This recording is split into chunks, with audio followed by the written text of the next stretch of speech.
प्रोनेसिस investor academy के इस brand new video में आप सभी का बहुत बहुत स्वागत है।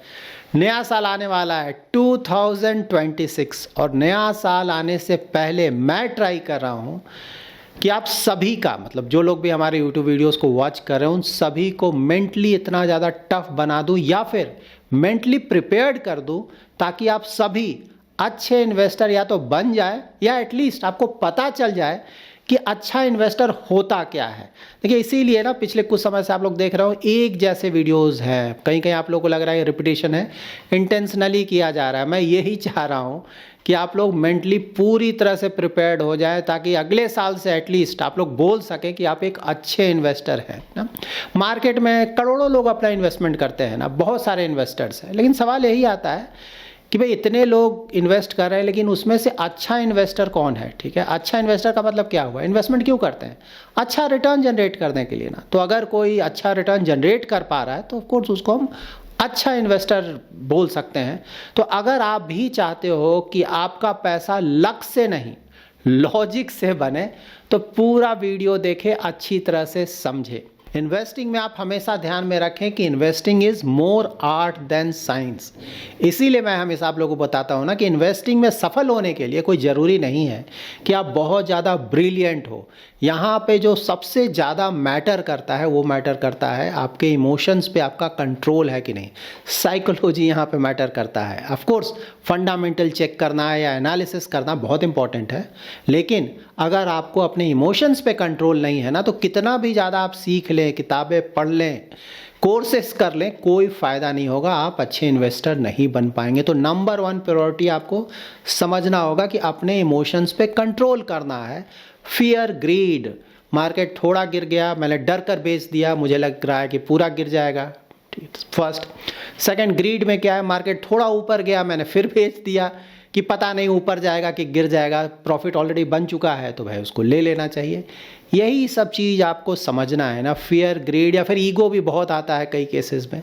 तो ये सब चीज़ समझे और साथ ही स्पेकुलेशन और इन्वेस्टर का डिफरेंस समझे। स्पेकुलेटर क्या हुआ कि मुझे बहुत जल्दी अमीर बनना है, तुरंत बनना, मैं वेट नहीं करूँगा, ठीक है, मेरे पास टाइम नहीं है, तुरंत बनाओ मुझे अमीर, ठीक है। इन्वेस्टर क्या है कि अपना धीरे धीरे आराम से चलेगा और थोड़ा समय देगा ना, मीडियम टू लॉन्ग टर्म में वो अमीर बनने की कोशिश करेगा। तो ये डिफरेंस है।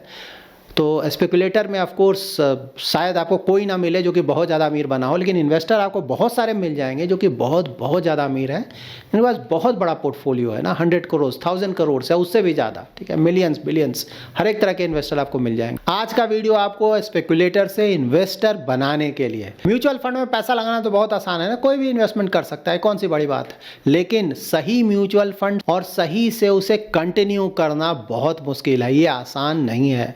भारत में ही देखिए ना 5000 प्लस म्यूचुअल फंड स्कीम्स हैं, अब तो और भी बहुत ज़्यादा हो गए हैं।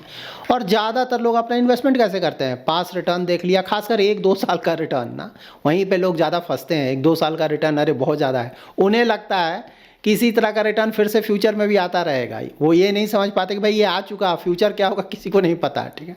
और ऑफकोर्स दूसरों का सलाह लेकर ना, टिप्स चाहिए, सिर्फ नाम बता दो, इस तरह का इन्वेस्टमेंट ऑफकोर्स ये बहुत गलत तरीका है। इस तरह से इन्वेस्टमेंट करेंगे तो आपको हमेशा ही प्रॉब्लम होगा। इस वीडियो के बाद आप खुद डिसाइड कर पाएंगे कि कौन सा म्यूचुअल फंड आपके लिए सही है और कौन सा नहीं है। देखिए सबसे पहले तो आपको ये ध्यान में रखना है कि भाई गोल थोड़ा डिसाइड कर लें कि पैसा जमा क्यों करना चाहते हैं, लाइफ में करना क्या चाहते हैं। हमेशा इस बात को ध्यान में रखें कि कोई भी म्यूचुअल फंड स्कीम कितना भी अच्छा क्यों ना हो, अगर गलत गोल के लिए आप कोई म्यूचुअल फंड सेलेक्ट कर रहे हैं ना, बिना सोचे समझे सेलेक्ट कर रहे हैं, तो मोस्टली वो इन्वेस्टमेंट अच्छा नहीं होगा।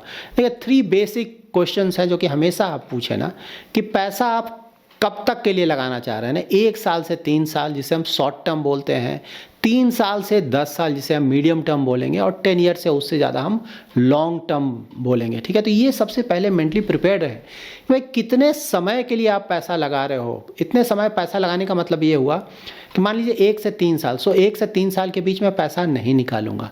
5 से 10 साल तो मैं 5 से 10 साल तक पैसा नहीं निकालूंगा।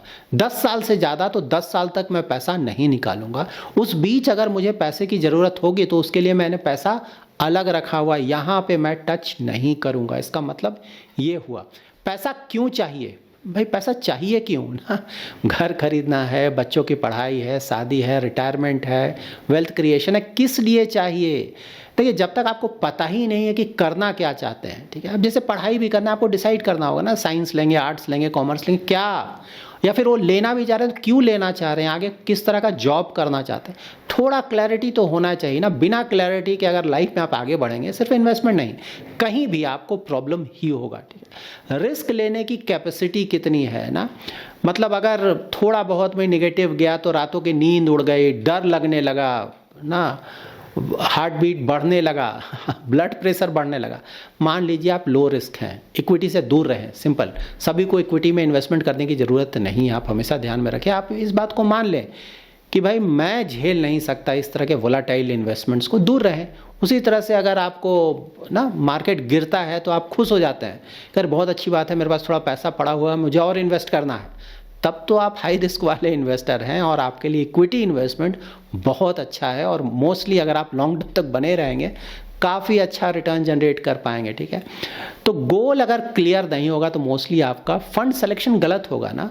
अब 1 to 3 year very short term है, उसमें अगर आप इक्विटी सेलेक्ट कर लेंगे तो ऑफ कोर्स आपको प्रॉब्लम होगा, क्योंकि वहाँ तो डेट फिट होता है। अब उसी इस तरह से अगर 5-6 ईयर्स का इन्वेस्टमेंट होराइजन है, ठीक है, तो वहाँ पे अगर आप मिड कैप स्मॉल कैप पूरा भर लेंगे, इन्वेस्टमेंट होराइजन 5 ईयर्स का, प्रॉब्लम होगा, क्योंकि वहाँ पे रिस्क बहुत ज़्यादा वोलाटाइल। आइडियली 10 ईयर्स के आसपास का इन्वेस्टमेंट होराइजन रहना चाहिए। 5-6 ईयर्स के लिए लार्ज कैप या फ्लेक्सी कैप कहीं ज़्यादा अप्रोप्रिएट है। उसी तरह से 3 to 5 ईयर होराइजन है तो वहाँ पे हाइब्रिड फंड्स कहीं ज़्यादा सुटेबल होगा। तो ये सब आपको ध्यान में रखना होगा। फंड कैटेगरी, हाँ, इसको आपको बहुत सही से सेलेक्ट करना होगा। सबसे बड़ी गलती जो होता है ना, यहीं पे होता है। जैसे लार्ज कैप है, स्टेबल है, रिलेटिवली लो रिस्क है, ठीक है। उसी तरह से फ्लेक्सी कैप है तो वहाँ पे फंड मैनेजर को फ्लेक्सिबिलिटी है कि भाई बेसिस मार्केट कंडीशन वो चेंज कर सकता है। Large cap, mid cap, small cap के स्टॉक्स में किसी भी प्रोपोर्शन में इन्वेस्ट कर सकता है।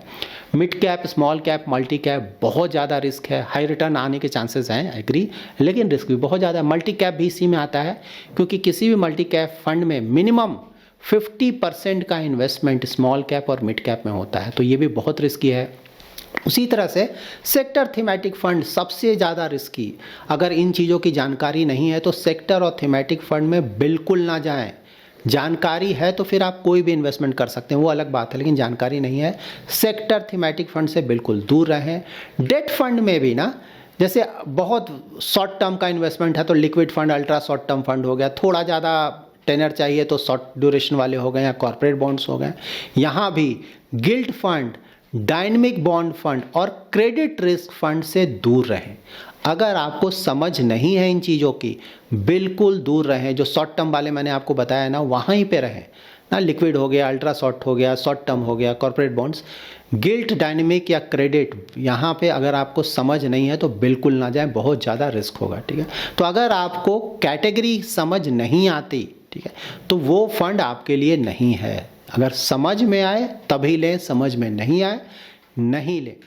फंड का ऑब्जेक्टिव पढ़ा या नहीं, मतलब समझने की कोशिश करें। देखिए आपका हार्ड अर्न मनी है ना, और जनरली तो हम लोग बोलते हैं कि भाई 3, 4, 5, 6 फंड्स में इन्वेस्टमेंट करते हैं, तो इतने कम फंड्स आपके पास हैं तो ऑफ कोर्स उस फंड के बारे में पूरी जानकारी आपके पास होनी चाहिए, खासकर तब जब आपको समझ नहीं है, जब आप सीखना चाहते हैं, जानना चाहते हैं, ठीक है। तो देखिए किसी भी म्यूचुअल फंड स्कीम का स्कीम इंफॉर्मेशन डॉक्यूमेंट आता है, SID, ठीक है, इसको आप पढ़ें। मतलब ऐसा नहीं कि कुछ समझ में नहीं आएगा। अगर हमारा यूट्यूब चैनल आप रेगुलरली वॉच करते हैं तो ज़्यादातर टर्म्स आप अच्छी तरह से समझ जाएंगे। चेक करें कि उस फंड के बारे में, जिस भी फंड में आप इन्वेस्टमेंट करना चाहते हैं, म्यूचुअल फंड के वेबसाइट पर SID आपको, SID आपको आसानी से मिल जाएगा, ठीक है। तो वहाँ से लेकर पढ़ें कि भाई इक्विटी में कितना ज़्यादा एक्सपोजर होगा, इन्वेस्टमेंट का ऑब्जेक्टिव क्या है, कहाँ कहाँ इन्वेस्टमेंट होगा, किस तरह के सेक्टर्स में इन्वेस्टमेंट होगा, ठीक है। जो स्कीम है वो डिफेंसिव होगा या एग्रेसिव होगा, ये सब रफ आइडिया आपको वहाँ से मिल जाएगा। तो ये सब अंडरस्टैंडिंग आपको बिल्कुल होनी चाहिए। नया इन्वेस्टर है तो ये सब चीज़ें आपको पढ़नी चाहिए। बोले मेरा टाइम नहीं है, टाइम नहीं है तो फिर दूसरे का मदद लें, टाइम नहीं है तो खुद से इन्वेस्टमेंट ना करें, ठीक है। हार्ड अर्न मनी है, इसके साथ मजाक नहीं। इन्वेस्टिंग के दौरान एक बहुत इंपॉर्टेंट पॉइंट है कि पास्ट का रिटर्न्स कैसे देखें ना। तो देखिए 1-2 साल वाला रिटर्न के चक्कर में बिल्कुल ना पड़ें, वो बहुत ज़्यादा गलत तरीका है। लास्ट 1-2 ईयर्स बहुत ज़्यादा रिटर्न आ गया तो ज़्यादा चांसेस यही है कि आने वाले सालों में उसका रिटर्न शायद कम हो जाए, क्योंकि ऑलरेडी रिटर्न आया है और तुरंत आया है, ठीक है ना। एवरी ईयर तो बहुत ज़्यादा रिटर्न नहीं आएगा किसी का फंड, किसी भी फंड का ना, तो हमेशा ध्यान में रखें। तो 3 ईयर, 5 ईयर, 10 ईयर ना पूरा रिटर्न्स देखें और वहाँ पे देखें कि किस तरह का परफॉर्मेंस है, ठीक है।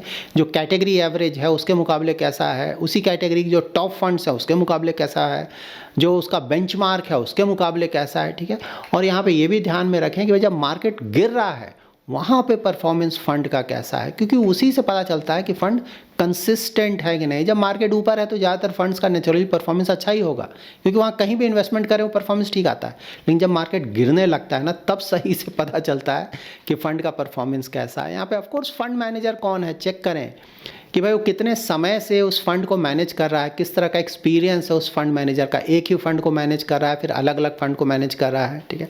वो सारे फंड्स को कितने समय से मैनेज कर रहा है, सारे फंड्स का परफॉर्मेंस किस तरह का चल रहा है।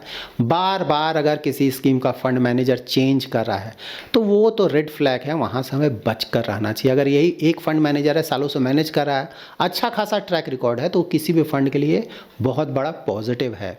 उसके बाद एक्सपेंस रेशियो देखिए, रेगुलर प्लान और डायरेक्ट प्लान आप लोग का बहुत क्वेरी आता है, ठीक है। तो अगर आपको म्यूचुअल फंड्स की जानकारी है, आप खुद से इन्वेस्टमेंट डिसीजन ले सकते हैं, तो हमेशा ही डायरेक्ट प्लान के लिए जाएं, क्योंकि वहाँ पे एक्सपेंस रेशियो थोड़ा कम होगा, तो ऑफकोर्स आपके जो रिटर्न्स आएंगे थोड़े बढ़कर आएंगे। लेकिन मान लीजिए आपको बिल्कुल भी जानकारी नहीं है इन्वेस्टमेंट्स का, आप किसी का हेल्प लेकर ही कर सकते हैं, खुद से आपको बिल्कुल नहीं पता है, वहाँ पे तो रेगुलर प्लान के लिए भी आपको जाना पड़ेगा, क्योंकि आपको बिल्कुल भी जानकारी नहीं हो, बिना सोचे समझे इन्वेस्ट करेंगे तो आपको प्रॉब्लम हो सकता है। किसी भी म्यूचुअल फंड स्कीम में इन्वेस्टमेंट करने से पहले AUM जरूर चेक कर ले उस स्कीम का कि एसेट अंडर मैनेजमेंट कैसा है, बड़ा है या छोटा है। बहुत ज़्यादा बड़ा है वो भी कंसर्न होना चाहिए, बहुत ज़्यादा छोटा है वो भी कंसर्न होना चाहिए। तो ये दोनों पॉइंट देखें कि भाई बहुत ज़्यादा बड़ा भी ना हो और बहुत ज़्यादा छोटा भी ना हो, ये बहुत इंपॉर्टेंट है। उसके बाद portfolio price to earning ratio भी ज़रूर चेक कर लें, वहाँ भी देखें कि बहुत ज़्यादा ना हो, मतलब कि very very high growth companies में इन्वेस्टमेंट पूरी तरह से ना हो, ठीक है, क्योंकि वहाँ भी रिस्क बढ़ जाएगा, ठीक है। उसी तरह से बहुत कम है तो वहाँ पे है कि पूरा का पूरा वैल्यू स्टॉक्स में ही है, वहाँ भी रिस्क आपका थोड़ा बढ़ जाता है। दोनों तरीके से देखें, ठीक है, बहुत ज़्यादा ना हो, ठीक है, और बहुत ज़्यादा कम ना हो, थोड़ा सा इन बिटवीन हो, ताकि मिक्स रहे दोनों का, ठीक है। थोड़ा बहुत ग्रोथ हो, थोड़ा वैल्यू हो, इस तरह से अगर मिक्स है रिलेटिवली बेटर है, क्योंकि वहाँ पर रिस्क थोड़ा कम हो जाता है, क्योंकि फ्यूचर में एग्जैक्टली हमें नहीं पता है कि परफॉर्मेंस कहाँ से आएगा। तो ये सब कुछ बेसिक चीज़ें हैं। उसी तरह से टर्नओवर रेशियो देख लें, टर्नओवर रेशियो अगर बहुत ज़्यादा है, दैट इज़ स्टॉक्स का चर्निंग बहुत ज़्यादा कर रहा है फंड मैनेजर, बाय सेल बहुत ज़्यादा कर रहा है, तो वहाँ पे अगर बहुत ज़्यादा है तो रिस्क ज़्यादा है। मैं ये नहीं बोल रहा हूँ अच्छा है ख़राब है, ये आपको डिसाइड करना है ना, आपको क्या पसंद है, ठीक है। कुछ लोगों को वेरी हाई टर्नओवर वाला ज़्यादा अच्छा लगता है, तो इट डिपेंड्स। लेकिन ये बात बिल्कुल सही है कि अगर टर्नओवर रेशियो बहुत ज़्यादा है तो वहाँ पर रिस्क बढ़ जाता है। तो ये सब चीज़ें आपको समझनी होंगी और सबके बेसिस पे आप एक अच्छा डिसीजन ले सकते हैं। तो देखिए, जो बिगेस्ट मिस्टेक्स है म्यूचुअल फंड्स में, कुछ मैं आपको फिर से एक बार रिपीट कर देता हूं ताकि आपको ये सब चीज़ें याद में रहें। सिर्फ रिटर्न देखकर फंड को सेलेक्ट ना करें, और खासकर सिर्फ 1 या 2 साल के पास रिटर्न को देखकर, दूसरों का सुनकर, ठीक है, या फिर दूसरों के ऊपर पूरी तरह से डिपेंडेंट होना इन्वेस्टमेंट के लिए बहुत ज़्यादा खतरनाक है। यहाँ पे आपको प्रॉब्लम होगा ही होगा। बहुत ज़्यादा नंबर ऑफ फंड्स ना खरीदें, फंड्स ना 2, 3, 4, 5, 6, 5 to 6 फंड्स बहुत ज़्यादा। छोटा पोर्टफोलियो है तो 2-3 फंड सफिशिएंट है, बड़ा पोर्टफोलियो है तो 5 to 6 फंड्स, ठीक है। उसी तरह से गोल और रिस्क को इग्नोर ना करें, डिसाइड करें गोल क्या है, किस लिए पैसा जमा कर रहे हैं, किस तरह का रिस्क ले सकते हैं, उसके आधार पे इन्वेस्टमेंट होराइजन कितने सालों के लिए इन्वेस्ट करना चाहते हैं, इन सभी चीज़ों को ध्यान में रखें। और इन सभी चीज़ों से सबसे ज़्यादा ज़रूरी, जो कि मैंने वीडियो के शुरू में आपको बताया था, मेंटली आपको टफ होना ही होगा, अपने इमोशंस को कंट्रोल में करना ही होगा। जब भी आप किसी भी इक्विटी प्रोडक्ट में इन्वेस्टमेंट करते हैं, डायरेक्ट स्टॉक्स हो या फिर इक्विटी म्यूचुअल फंड्स हो, वहाँ पे रिस्क बहुत ज़्यादा होता है। तो इतना ज़्यादा जब आप रिस्क ले रहे हैं तो बिल्कुल आपको ये इंश्योर करना है कि भाई मेरा रिटर्न भी बहुत ज़्यादा है। रिटर्न ज़्यादा आने के लिए 2 चीज़ों का ध्यान रखना है। पहला है कि भाई क्वालिटी अच्छा रखें, दूसरा है कि लॉन्ग टर्म तक बने रहें। सिंपल और प्लेन वनीला, अगर इन चीज़ों को ध्यान में रखेंगे तो आप भी एक बहुत अच्छे इन्वेस्टर बन पाएंगे। So that's it in this video. अगर आपको ये वीडियो पसंद आया है तो जरूर लाइक एंड शेयर करें। पहली बार हमारे यूट्यूब चैनल पे आ रहे हैं तो चैनल को जरूर सब्सक्राइब करें। Thanks lot for watching.